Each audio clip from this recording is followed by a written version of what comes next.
आम्ही फक्त डाळिंबावरच काम करतो आणि शेती ज्याला परवडत नाही त्यांनी एक टायमाला वेळ काढून हातपाडीकडे या. तुम्हाला शेती काय असते हे बघायला भेटेल. महत्वाचं म्हणजे 1-1 कोटी रुपये साहेब आमच्याकडे काढतात लोक. 1 कोटी 2 कोटी सहज बोलतात आमचे शेतकरी. आणि जे तुमच्याकडे गाड्या घोडे तुम्ही बघत असाल ते आमच्या शेतकऱ्या दारात आहे तिथं. तर तिथं मला कळतं की शेती जी आहे ना तुम्हाला खरंच करायची असेल तर खरंच वेळ काढून दुसऱ्याच्या शेतात जाऊन जी लोक पुढे आहेत आपल्यापेक्षा, आम्ही म्हणत नाही की तुम्ही मागाय कुठल्या अँगलनं, तुम्ही पण आहे, पण आपल्यापेक्षा पण पुढे कोण शेतकरी गेले तिथं जावा, बघा ते काय करतात ते बघा. ते विचारल्यावर सांगतात पण तुम्ही जावा अशा ठिकाणी बघा. नवीन नवीन टेक्नॉलॉजी आले. आता जे बोलले सर की पारंपरिक शेती करू नका, कारण कसं असतं आता शेती दिवसातून 3 वेळा ऋतू चेंज होतात आपले. तर संध्याकाळी थंडी चालू होते, सकाळी ऊन पडतं, संध्याकाळी पाऊस येतोय. तर ही ऋतू असल्यामुळं आपल्याला बिझनेस शेती करावं लागणार आहे. थोडकी पिकं घ्यायची आहेत. आणि शिवनाथ माझ्याकडे आले होते शिकण्यासाठी, 1 महिना 1.5 महिना माझ्याकडे होते. त्यांना मी एकच सांगितलं की औषध सगळं गाव विकणार आहे.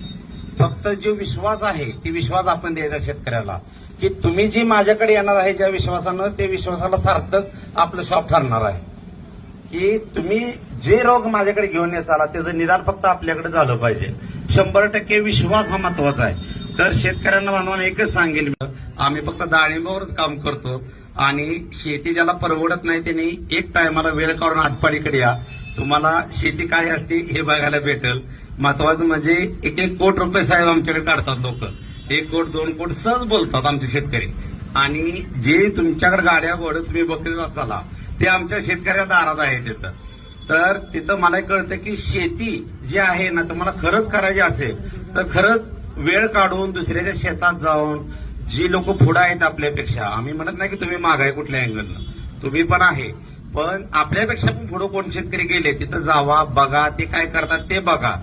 ते विचारल्यावर सांगतात पण तुम्ही जावा अशा ठिकाणी बघा. नवीन नवीन टेक्नॉलॉजी आले. आता जे बोलले सर की पारंपरिक शेती करू नका, कारण कसं असतं आता शेती दिवसातून 3 वेळा ऋतू चेंज होतात आपले. तर संध्याकाळी थंडी चालू होते, सकाळी ऊन पडतं, संध्याकाळी पाऊस येतोय. तर ही ऋतू असल्यामुळं आपल्याला बिझनेस शेती करावं लागणार आहे. थोडकी पिकं घ्यायची आहेत.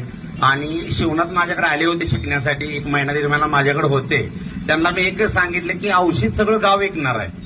फक्त जो विश्वास आहे ती विश्वास आपण द्यायचा शेतकऱ्याला की तुम्ही जी माझ्याकडे येणार आहे ज्या विश्वासानं, ते विश्वासाला सार्थक आपलं शॉप ठरणार आहे. की तुम्ही जे रोग माझ्याकडे घेऊन येताला त्याचं निदान